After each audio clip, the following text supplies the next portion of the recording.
Qué bueno estar nuevamente con ustedes, hermanas, en un día caluroso de mayo de 2020, año de la pandemia, año en que el Señor nos tiene sorpresas, francamente.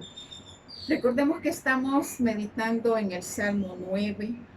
Te alabaré, oh Jehová, con todo mi corazón. Contaré todas tus maravillas, me alegraré y me regocijaré en ti. Cantaré a tu nombre, oh Altísimo, dice en el versículo 1. Y saltando hasta el versículo 10, que en el cual estamos profundizando, en ti confiarán los que conocen tu nombre, por cuanto tú, oh Jehová, no desamparaste a los que te buscaron. Entonces, estamos viendo la riqueza de la escritura cuando el Señor nos llama a conocerlo de cerca, porque los que lo conocen a Él por nombre, los que lo conocen a Él, los que confían en Él, esos son los que el Señor no los desampara, porque son los que están buscando al Señor.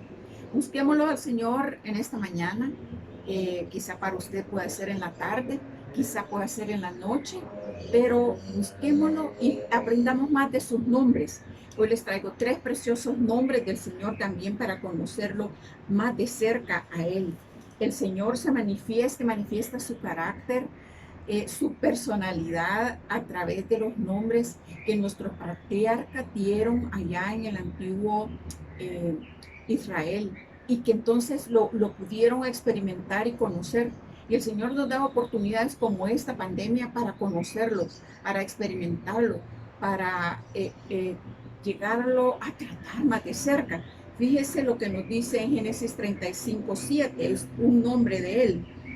Dice así, y edificó allí un altar y llamó al lugar el Betel, porque allí le había aparecido Dios cuando huía de su hermano.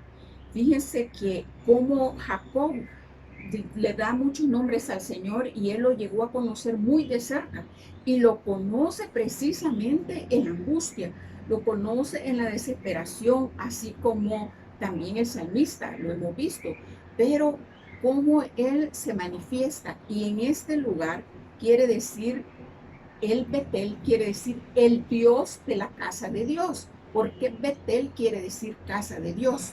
Fíjense qué interesante el nombre, porque es Dios de la casa de Dios.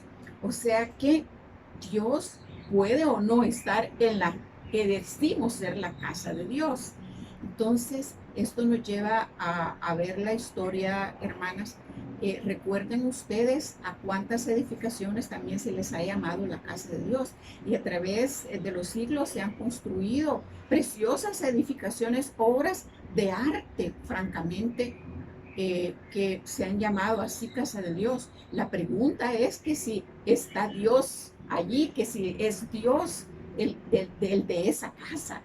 Y hermanas, esto nos lleva a considerar de que la religión es una cosa, pero tener a Dios en nosotros, en nuestra vida, eso es otra cosa. Recordemos también que en el nuevo pacto se amplía el concepto de la casa de Dios. La casa de Dios ya no va a ser solamente un altar, como fue en este caso el altar que edifica Jacob, no únicamente una edificación preciosa, gótica. El año pasado, por ejemplo, se quemó Notre Dame, una obra de arte, pero están allí realmente los intereses de nuestro Señor en esos templos. Francamente, sí los admiramos, sí los reconocemos preciosos, pero hay algo más precioso, hermanas. Hay algo que es otro misterio. Y este Dios de la casa de Dios lleva en sí otros misterios. Abramos allí, por favor, en 2 Corintios, en, en, fíjense bien, dice en 1 Corintios 3, 16, dice, ¿no sabéis que sois templo de Dios y que el Espíritu de Dios mora en vosotros?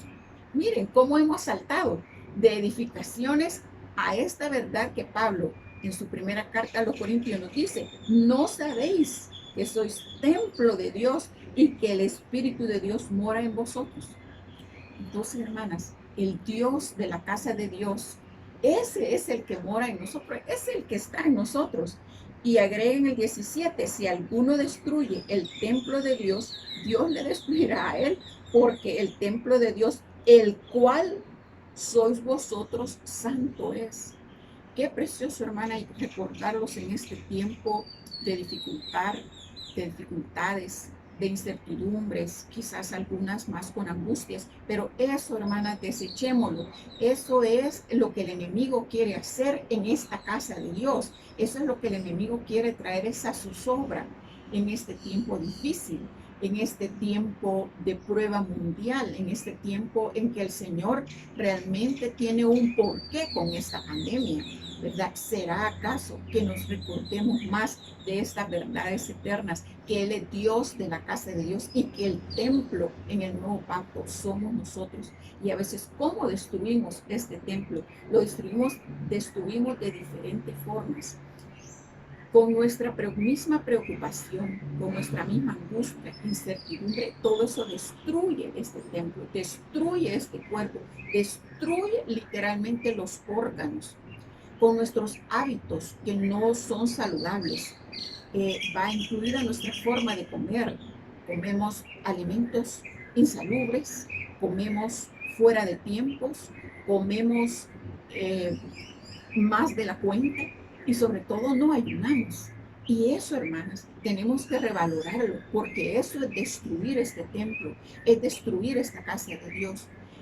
Y también con hábitos, también quizás exponiendo nuestra mente y nuestro corazón también a diversiones, a entretenimientos, como lo hemos mencionado, que también no van en la edificación de este templo, que no van en la edificación de construir más algo que sea digno para la habitación de nuestro Señor.